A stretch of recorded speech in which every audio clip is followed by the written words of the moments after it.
Hello, hello, and welcome to another edition of the Law Firm Blueprint. I'm one of your hosts, Jay Ruane, CEO of the Criminal Mastermind, as well as Firm Flex, your social media marketing agency for lawyers.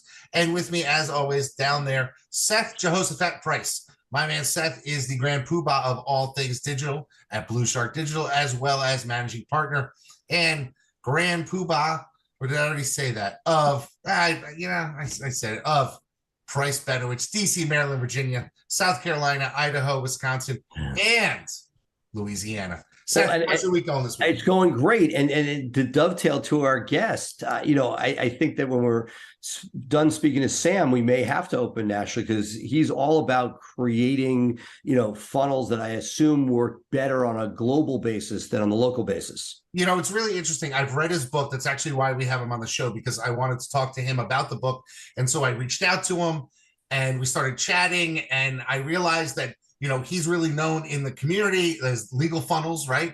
You see that a lot on social media, but there's a lot more to his story. It's not just about funnels. It's a lot more about automation, which is what the book gets into, which was really sort of fascinating to me because I like using tech tools, and I thought he'd be a great guest to sort of talk about some of the things that he's been able to do, because a lot of people see his name, see the legal funnels product, but they aren't necessarily knowledgeable about what you could actually do with tech, with funnels and the like. So what I'd like to do is not waste any time and just get him right into the show. Does that sound good? Sounds good. All right, folks, we'll be right back with Sam Mollei, and be ready for a great interview. I think it's going to go really well. We'll be right back.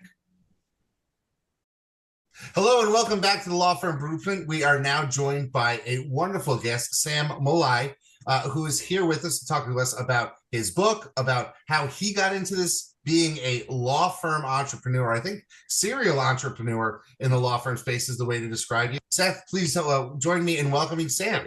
Welcome, Sam. Thank you so much to you both. I think we met you early on during the pandemic, during your rise, and being blunt, you talk about funnels, and I know it's a fraction of what you do overall. But the thing that I think is resonating with both Jay and myself is somebody who thinks that much about automations, where it brings that much joy to them to be able to figure out how to take the least efficient pieces of practicing law and make them more efficient is something that brings joy to our hearts. So love you to sort of share with the audience just bigger picture about globally, what are the things that you do to bring efficiencies to law firms? Exactly. So let's tackle the funnel, because I think there's a misconception when people hear about funnels and sales funnels or Russell Brunson or ClickFunnels. There's always an association with these particular pages, usually these ugly looking pages with very flashy arrows, a lot of this squeeze pages. For people who don't know, they're called squeeze pages. They're meant to bring you down, to hammer you to buy something right now. Right. So that's the perceived way that most people think about funnels, but there's a lot more to it. And I'm more interested in the science and the art behind it, which means there's big overarching principles that anybody can apply to in any business, including lawyers and law firm owners, that they could also apply these concepts to be able to take somebody who has problems and get them signed up as a client. And that, when I say funnel, it's those overarching ideas, not the particular pages that you see, these ugly looking pages. So what are the overarching ideas? Honestly, the best way that I could explain it is 3 parts. In a funnel, the first thing you want to do is to get your clients, your prospects' contact information upfront before you do anything else. Okay, so always get their name, their email. And that's not revolutionary, right? Jay's been doing this for years. He's building a list. Every time I say, "Why are you doing this?" "Oh, I'm building a list." Right. I don't mean to interrupt you, but that list saved me during COVID. I had 7,000 people I could market to that hadn't hired us, and we were able to form a whole pardons and expungement practice out of people. So that no, understood. I can still make fun of you, but it's good that it monetized. And the thing is, everybody knows this, but everybody skips over it for some reason. No, you got to get their contact information and save it and do something with it. What do you do with it? Just email or beyond? You're looking for cell phones as well as emails? What's your thought? Minimum name and email, and ideally phone number. Phone number is a must, but if you get the phone number, you better do something with it right away, which we'll talk about. Second part of this system is you got to nurture. You got to build a relationship with people. You can't just get people who just come in and just buy from you. It doesn't work that way. That's not reality. And how do you nurture? Practical speaking is just a video and a bunch of emails. It means right away when they opt in, you get the contact information, send them to a video. You don't have to explain exactly what you do and how you can help them and what problem they have and all the social proof, all this stuff. Make one amazing, amazing video that you can use for many, many years, that anybody who opts in can see this video, so that when they get on a call, they're already nurtured, they already know what you're talking about, they're already more likely to be able to sign up with you. And then the emails part is, if they don't take action, hey, those series of emails will follow up with them even weeks and months later. So that's the second part. The third part is automation. That means whatever part that they haven't taken action yet, create those emails and those texts that automatically gets them to take the next desired action. If you haven't booked a call yet, go to this page, watch the video, go book a call. Okay, now you booked the call. Well, let me show you the series of testimonials and case studies that we have. And then once you set those three parts up, got their information, nurture them, and set up the automation. That's what I mean by the funnel. How you put that together is up to you, but that's basically what a funnel is. So I'm smiling broadly because look, Jay, we've been in the space for a long time. To me, this is almost like the modern version of the drip campaign. Take the shock and awe package that people used to send that was very expensive, and instead turn it into an automated experience rather than a bunch of plastic crap that you don't really want in your house that comes days later that may or may not tie in. Exactly. Automated and refined over time. Once you have this funnel, be able to continuously refine this instead of trying to do a lot of different things. I just have this one thing I got to focus on, and let me make this the best thing. And the secret sauce is based on your client calls and the words that they use. Those are the things you want to go put back into the funnel. Literally those exact words, and back into the emails, back into videos. And the more you go to do that, and the more we refine it, and the more ultimately you think about what is the easiest and best way that I could serve my clients, answer the questions, and get them to take action, is ultimately going to be the best funnel for your clients. And that changes over time. And that's the overarching idea. One of the things that really fascinates me about the rise of digital technology and is that you can really allow the people out there to self-select all throughout this process, where they're raising their hand saying, I want more information about this. I'm interested in scheduling something. I'm reading the emails, because you can test open rates and see what subject lines are getting opens and where people are clicking on the emails, how much of the email they're reading.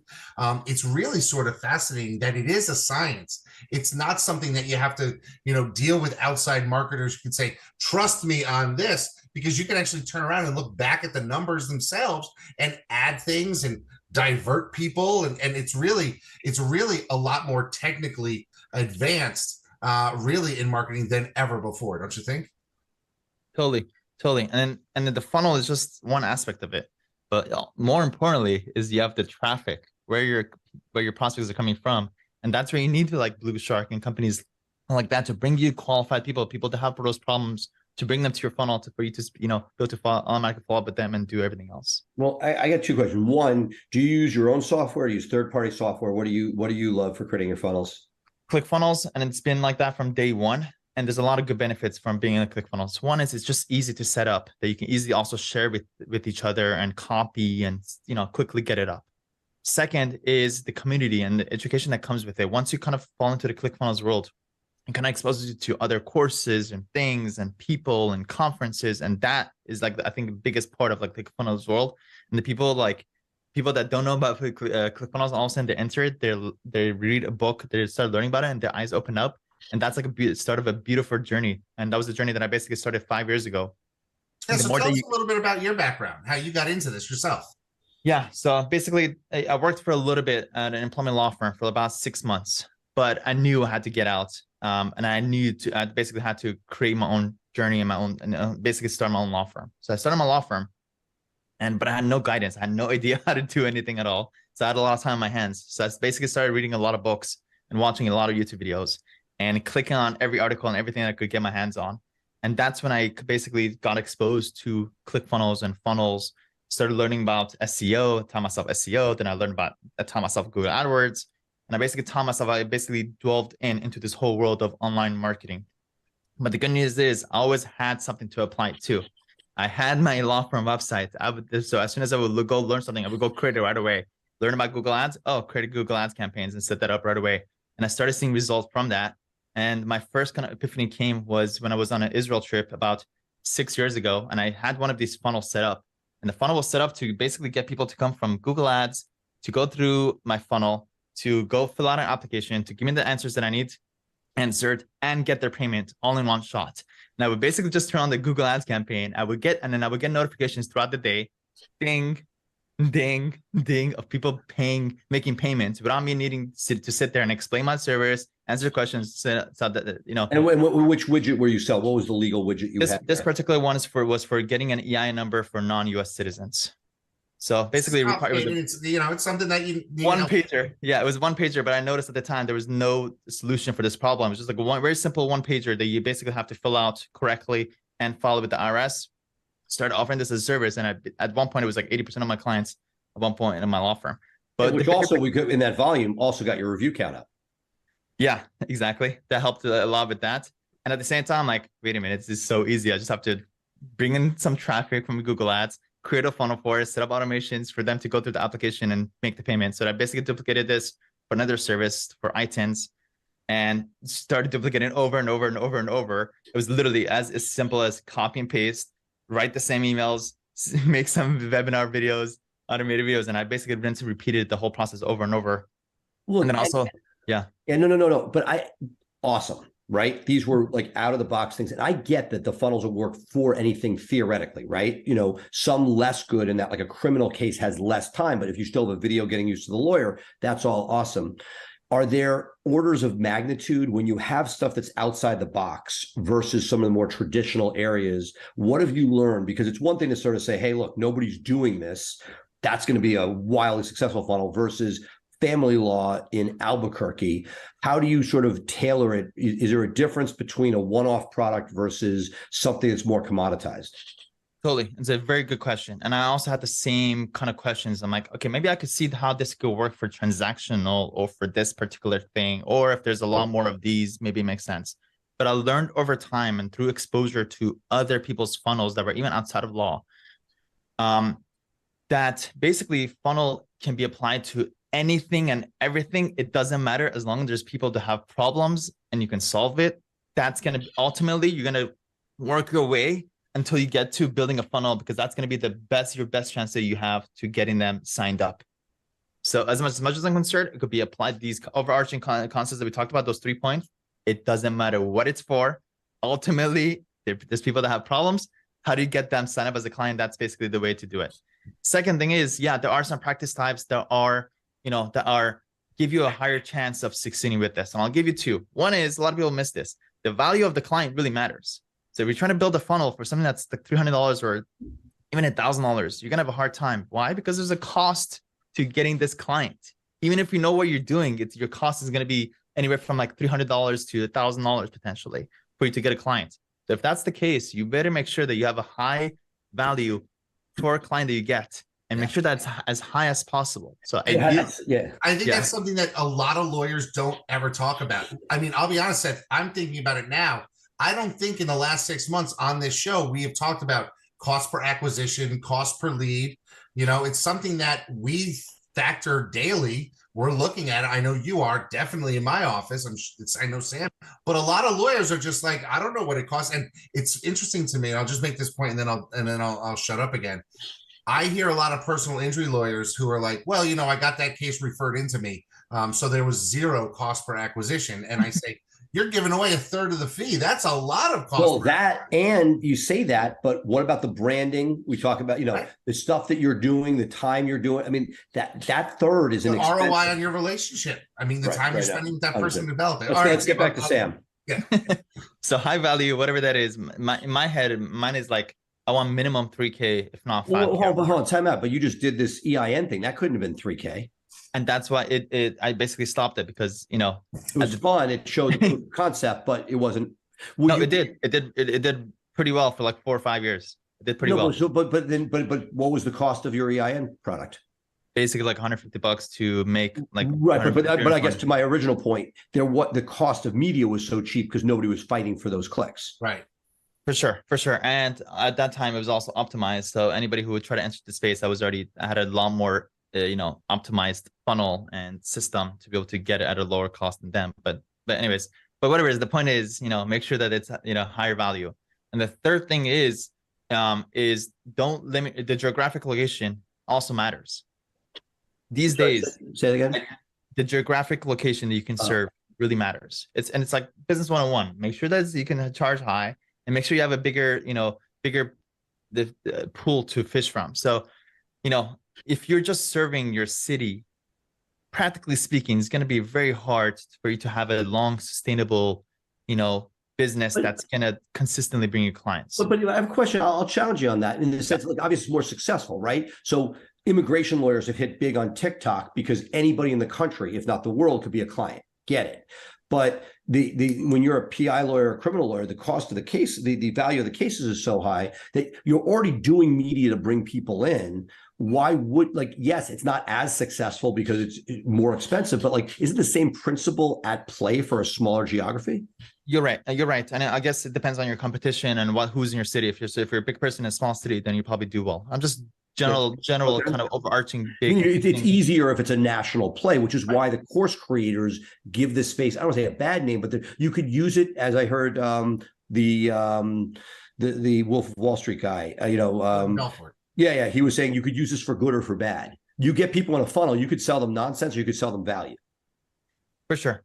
But I think the point is I'm trying to drive in is at least be minimum. If you can serve your state, that should be where you should be shooting for. And then you're like, well, maybe it works. There are ways for you to somehow expand to state, building referral relationship.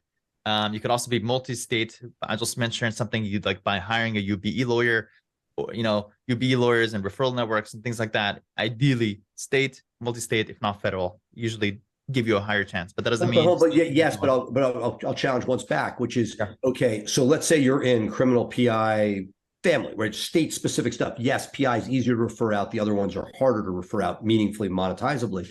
But if you're spending media nationally to create the funnel, unless that media is really cheap, if it's, that's becomes the part of the issue, right? So what is the cost of getting into the funnel? So if you have something that doesn't have a lot of competition and you're sort of first to market, great. But so the average PI lawyer, let's say, clicks are going at like $90 plus. What do you do to get that media cheap enough so that you can play it? Because if you're going to refer out, there's breakage, there's a ninth of the case, yada, yada, that you're dealing with. At that point, I focus on different traffic sources like Facebook ads, TikTok ads, and YouTube ads. Right. So where it's really. I love YouTube pre-roll ads. I can't talk enough about them. They're so cheap. I am. Don't tell anybody, Jay. I'm joking. Yeah. Sam and me will take all of them. You guys don't need them. Okay, so don't use YouTube. No, so what you're saying is you're not doing traditional media. You're going outside the box and finding whatever's cheapest. If YouTube got expensive, God forbid, you're a TikTok. TikTok got shut down. You're an Instagram. I don't think about cheapest. It just has to be profitable. But understood. But meaning if you're doing a national play and you really can only monetize one area well and the rest of it not as well, it better be pretty inexpensive. From I would think, challenge it. What do you think? Well, if you're doing federal, I don't think you should have any problem generating clients these days. So that's a given. Federal. Even state, if you know what you're doing, you should nobody have any issues generating clients for your state. If you haven't got to that level, then maybe you should be partnering up or working with a company that could get you there, because there's no excuses anymore these days. I'm sorry. With pay-per-click costs, $100 plus per click, we're talking, I hate to say it, but fractions of a penny for some views on some of these platforms. So you can just get economies of scale and see so many more people and hammer them with your message to get them into your funnel that you don't necessarily even need to go with the paid click route. But that's what he's saying. He's saying to get the volume. Well, let me ask, taking your question, Jay, and bring it back to Sam. Have you successfully done this with a traditional paid pay-per-click campaign versus stuff like YouTube and TikTok, et cetera? My traditional starts off with Facebook. That's my definition of traditional. And I like those Facebook ads, YouTube ads, and TikTok ads. For me, again, I'm targeted or not. Are you just buying cheap meat? Are you targeting these ads, or are you just sending it to the population? I'll just share that these days, 80% of it is the creative, maybe 10% of it is the targeting. Targeting really matters very little by the time we were recording these. So yeah. And is that partially because the algorithms are so good that they figure out what you're doing, or no? These days, I mean, specifically talking about Facebook, because of the iOS update and the whole beef between Google and Facebook, that basically Facebook lost its power of targeting. But over time, Facebook got so smart that you basically didn't even have to give it targeting. When I started running tests, and a couple of my media buying friends started running tests, we started just targeting broad. I mean, just targeted based on geographic and just the age and no other targeting. And that always gave us the lowest cost per lead. Why? Because Facebook is sitting on so much data that it doesn't even matter based on targeting. At this point, they're already on sitting on that data, and they can still use that to be able to put it in the right people, in front of the right people. So yeah, targeting is not a concern.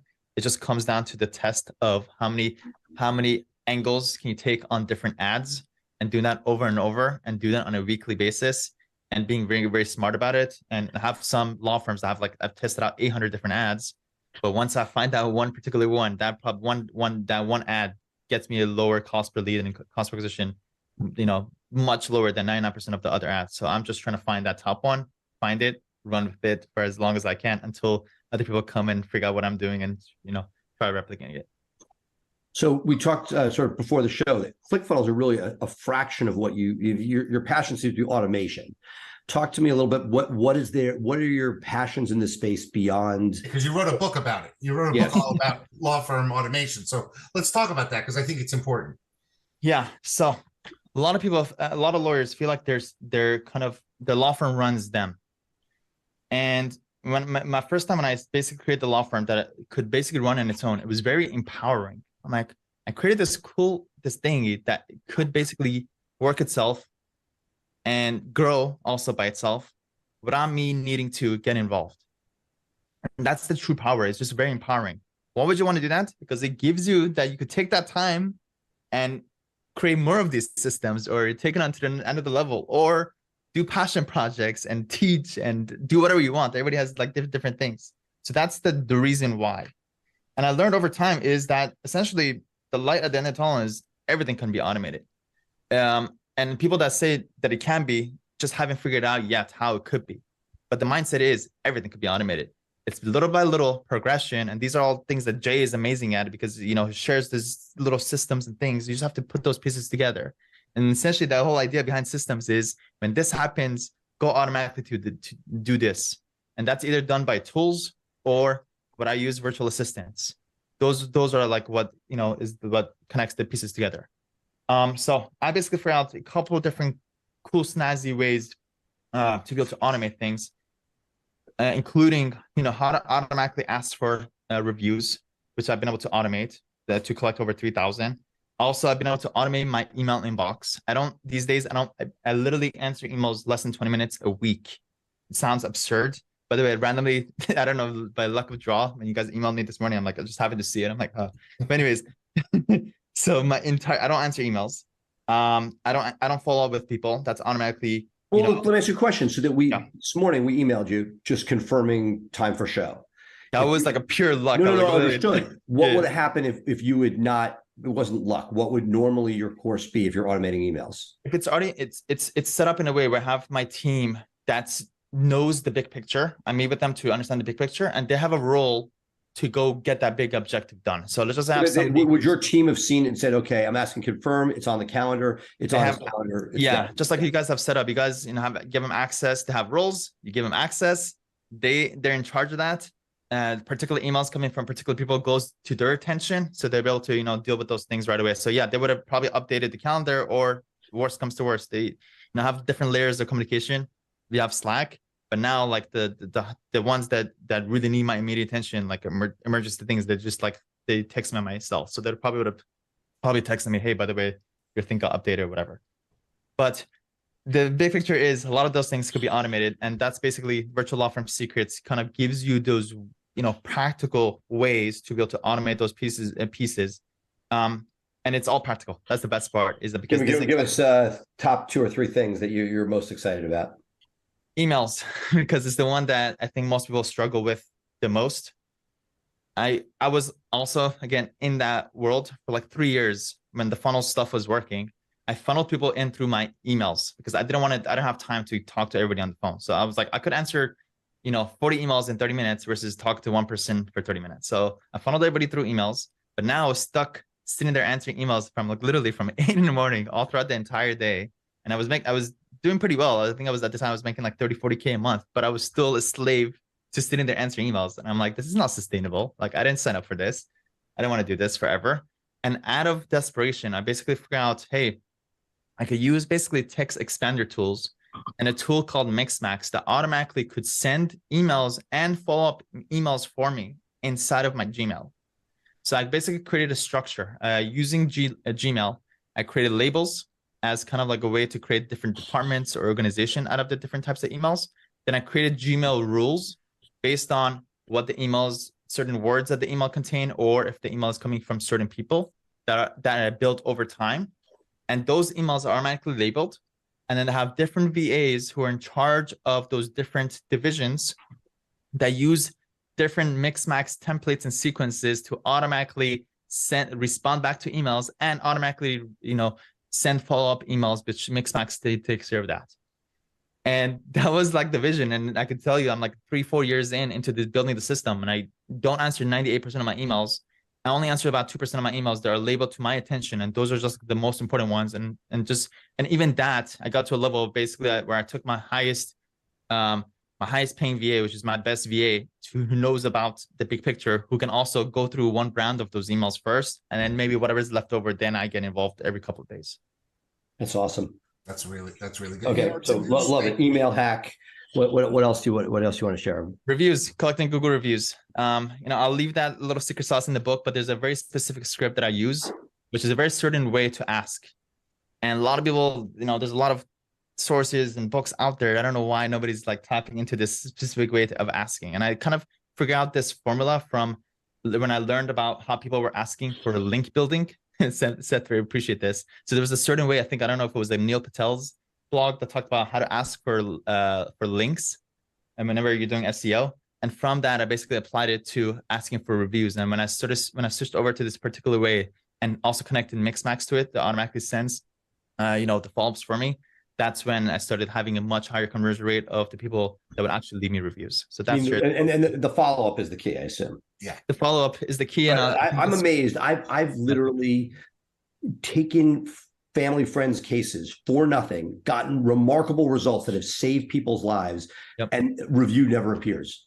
It's unbelievable. I mean, they're not mean. They want to do it. They tend to do it when they tell me they do it. But it's like, unless you're constantly. So the idea, and I love Mixmax. It's a great overlay for Gmail. That is awesome. Okay, so you got to buy the book to get that. Awesome. To wrap this up, what is your third sort of productivity hack that you love? The other tool that I use a lot is Zapier, which is more on the advanced side, and it's not something that everybody needs to get into. But just know this thing exists.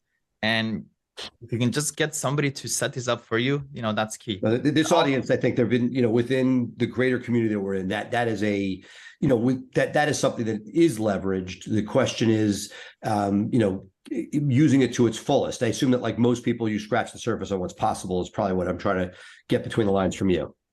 Yeah. And I've pretty much been able to use Zapier on a grand scale. I'm 3 weeks into my monthly plan, and right now I'm at 104,000 automations. I think I'm going to get to around 120,000 automations per month. Yeah, that's a lot. That's because, there's a lot going on. It's a lot of leads being handled a certain way and follow-ups and things like that. It's just essentially, it's a way to connect data coming in, either leads or clients. Now, what do we really want to do with that? Well, if it's leads, I want to, notify our people automatically, set up text automations and email automations, add it to our CRM, things like that. And if it's clients, okay, when they sign the DocuSign, what should happen next? So add it to our hub, to our, CRM, or, take the process forward that way. And that's all it is. Like, I'm kind of like the orchestrator behind the big picture, and, have the right people, in charge of different divisions. And I set it up and then hand it off, go, you're in charge of this. So do you have somebody, do you have a Zapier VA that's their job? Like, is that something that you say, as you grow, as you scale, that, and that's one of the things that we've talked about on the show, is being understaffed. And the great thing about remote workers in this day and age is that you can find people that maybe you get 10 hours a week from, that's their sole job for you, is this one thing in working on your tech. And so I'm assuming that you have people that is their role in your organization, is just this, nothing else. We're not hiring a remote person who's going to be a jack of all trades, answer the phones, intake, also file your pleadings for you, etc. But you're being a sniper and you're picking out, this is a skill set I need to fill. I'm filling them with this role for X amount of hours, and then I could always increase as needed. Sound right? Totally, yeah. This particular Zapier one, I set it up because I want to understand the big picture. Well, let me ask you, so Sam, let me ask you a question though. If not everybody's you, where do you turn for people that are like Zapier friendly? Is this something you can go to a Fiverr and find the Zapier people, or is it something you really need to home grow? I use Upwork for most of my ongoing hires. If it's a one thing, I need a creative Fiverr. If not, always Upwork. So that's my. But is that something that is like, how much of this is inside of your head versus, I think basic automations I get. This is the Seth and Jay fight, because I'm always saying, I'm just going to figure out, learn it, do it myself. And Seth's like, just hire somebody to do it. So he needs to know where to find somebody. And I'm like, I'm going to dive into Zapier this weekend. And I would say that's probably Jay's superpower. So let him focus on his superpower, but that also means you shouldn't be doing anything else outside of this technical department. He's probably the CTO, as much as I'm concerned. Well, he's the only guy who has his own software. I mean, like, he does stuff Jay's way. It's awesome. But that's ultimately what he's best at and what he enjoys doing. So let him. I would challenge the best at, but I would say he enjoys doing it, so it gets him through the day. Yeah. But the bigger point that Jay made is I don't have any jack of all trades. Everything I have is specialized. And the way that I have it is in Slack, it's my ongoing people. And then I have a bunch of people that I'm dating in Skype. And at this point, I have a repertoire. Anything that I need, I just like Skype message. I've already hired them on Upwork, and they're not working if they're not working. That means they're not charging me if they're not working for me. But if I need something right away, I just message in Skype, wake up to know next morning, and it's already done. So, over time, build out this portfolio of people that I can tap into. Yeah, I mean, I know for me, even with FirmFlex, we're actually building a funnel for a new product that we launched, and we actually went to Upwork and found somebody to specialize in that one thing, and are using them for this one project, and then we're done. And then I could go back, to Glenn if I find that I need it, but it's a very specific tool set I needed to have, and I think of Fiverr as the amateur version of Upwork, basically. Upwork, you're going to pay more. Fiverr, if it's something that I need to turn around. I just want to explain it for people that are out there. Gotcha. Some people who are listening to the show I remember when Upwork was freelance, right? I started using him back before they were Upwork. Yeah, well, that's 2 iterations before that. It was Elance or Freelance. Elance. That was their name. Elance. So we're dating ourselves, Sam. Sorry about that. Yeah. No worries. Do you mind? I'm gonna turn the back the table on you guys, because I know you guys are focused on value. I know, Jeff, I see your posts all the time, and Seth, and I remember your name from like 6 years ago when I started out. For the people that have been watching and listening to you guys, what's the one advice that you want to give them to get them to take action, to get them to the next level? Oh, just in general? Just in general, when it comes to, obviously their law firm growth. Wow. I mean, again, that we have an entire show about it. So but one thing top of mind. One thing top of mind, I would say, for the average person, because I deal with this all the time, when there is a lawyer and you're trying to figure out if you want to grow, until you have somebody other than you, whether it be an admin, an ops person, a COO, that whole continuum, until there's somebody other than you, it's a profession, not a business. And that's one of those first key things that will get you to the next level, where somebody else is taking care of everything that you don't have to do.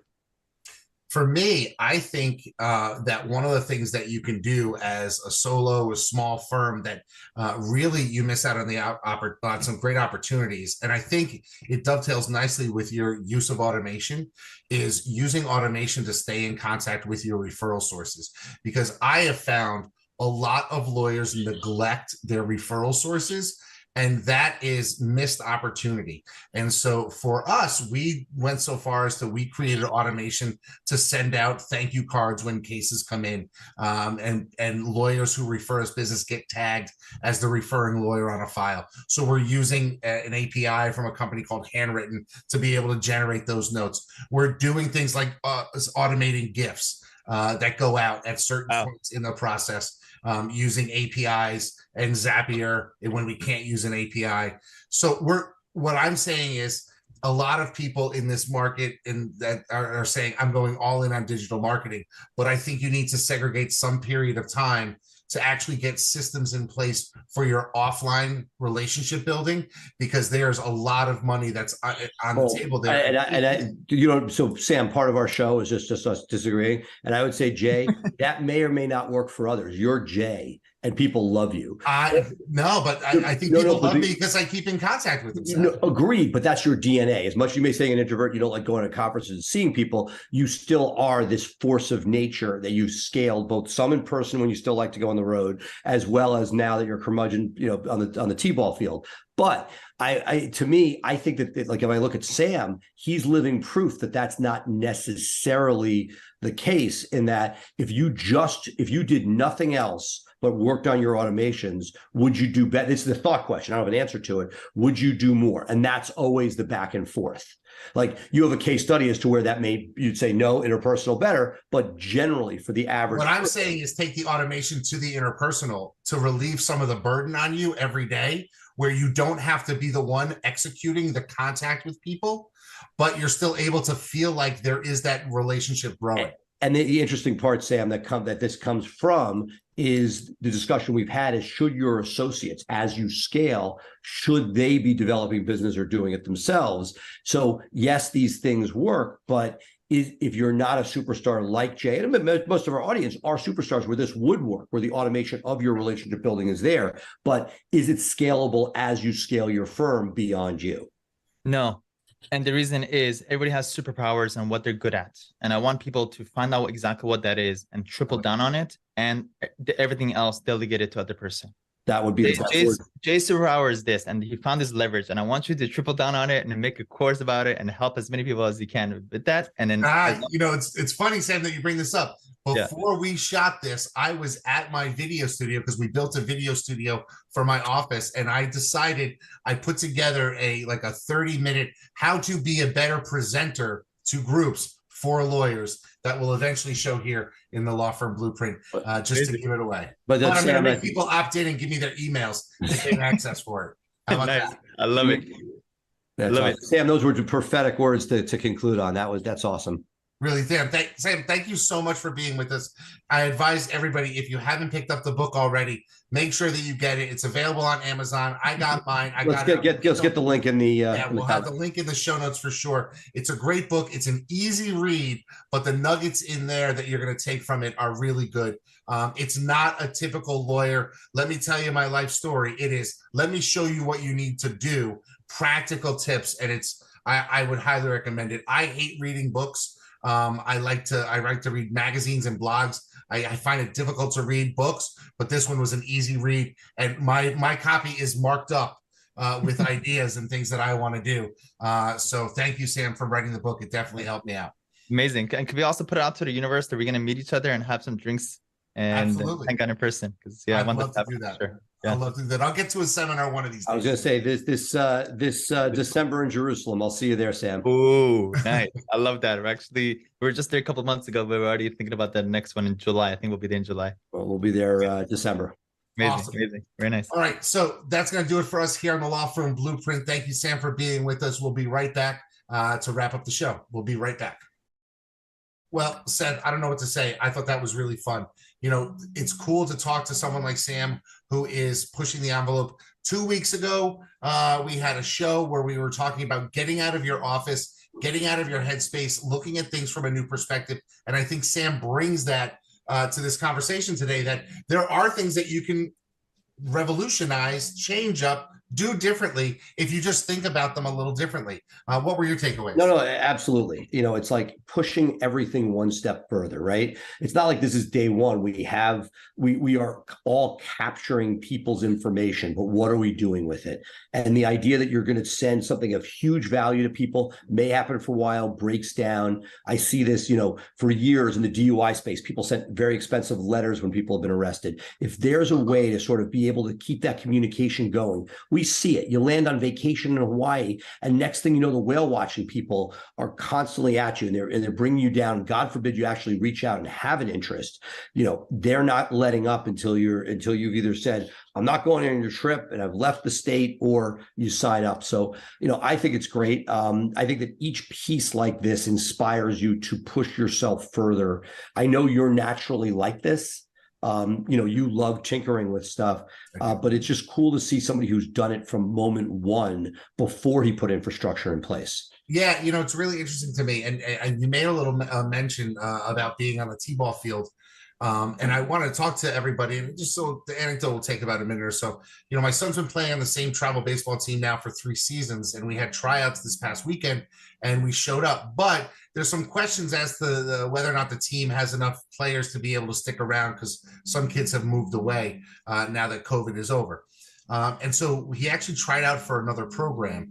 And boy, when you're used to doing something one way, when you see how other people do it, you could be really impressed with how other places. And so this other program, they held a different type of tryout. It blew my mind. Very professional. And I got to tell you, we're now moving on to a whole different program. And I wasn't looking to leave, but it was just why don't we see what our options are? And then I was blown away. And I was saying, why aren't my old people doing this? They should be doing that. I just had a life moment. So my call before this is with a long lost college buddy. Genius. You knew he was ahead of the curve. He's taken on the real estate industry. He's taken on the software industry. He's now taking off the outsourcing industry. The guy is, and we'll do a show just talking about this. Maybe we'll get him on. This guy is so far ahead of the curve.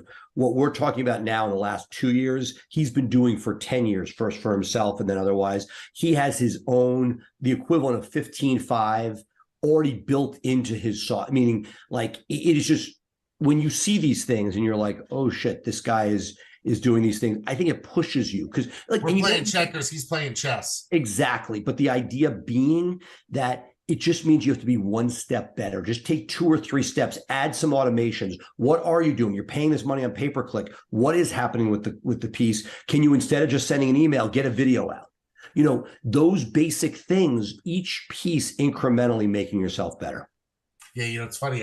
I thought of years ago of, instead of sending jail mail, which is letters out to people who've been arrested, if I could send them an email with a link to a video, I'd get better return. And then I was like, well, what if I record, the top 500 first names and then quickly edit it together so my video appeared to be customized? These are the kind of things that go through. I'm well aware. I've known you for long enough. I said, and somewhere in a vault, there are 75 videos for the top most popular names. They actually do exist. Yeah, they do exist. I'm sorry to say, but I did. We cut 1 2-minute video, and then I had, hi, I'm Jay. Hi, John, I'm Jay. Hi, Paul, I'm Jay. Hi, Chris, I'm Jay. And we just would, as opposed to whatever it is now. Hey, right, exactly. Hey, this is Jay. I'm here to talk. Right now, I'm like, nobody cares if it's about them particularly, but it's these are the types of things that we have to think about. The tech is out there. This was a great show, Seth. I know I got a lot out of it. I'm looking forward to it. And look, it just inspires me because look, this comes naturally to you, and there've been different hackathons and zapathons and things like that. To me, I've outsourced it, and look, you could see that this guy loves it, and when you love something, the power of what you do with it is incredible. Yeah, absolutely. Okay, folks, so listen, this is going to do it for us this week here. Bless you, Seth. Thank you. This week on the Law Firm Bluesy, we're live, folks. There's no editing when this stuff goes on. We're gonna edit this week, just so you guys know. Next week is Thanksgiving. We are very thankful that you've been with us on this journey, especially taking it from Max Growth Live to now Law Firm Blueprint. Our group is going. If you have friends that you want to invite into the Law Firm Blueprint, please do so. Please share our podcast with as many people as you can. always give us a 5-star review and tune in every Thursday, except next Thursday, because we'll be eating turkey and we'll be off for next Thursday. But thank you so much for being with us. We are thankful for you. Seth and I both really appreciate you being part of our audience and giving us a chance to do the stuff that we love. And we hope we're bringing value to you. So thank you so much, and bye from the Law Firm Blueprint. Bye for now.